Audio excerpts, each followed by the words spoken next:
மேல செதுக்கி வச்ச கவிதை இந்த நேசம் இப்பிறப்பும் எப்பிறப்பும் தொடரும் இந்த பாசம்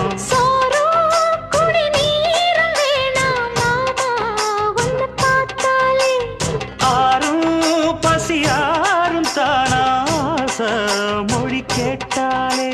ஒன்ன பிரிஞ்சிருக்க தன்னந்தனிச்சிருக்க அம்மம்மாடி அப்பப்பாடி என் மனசு ஒத்துக்காது செந்தூர பாண்டிக்கு ஒரு சோடி கிளி கூட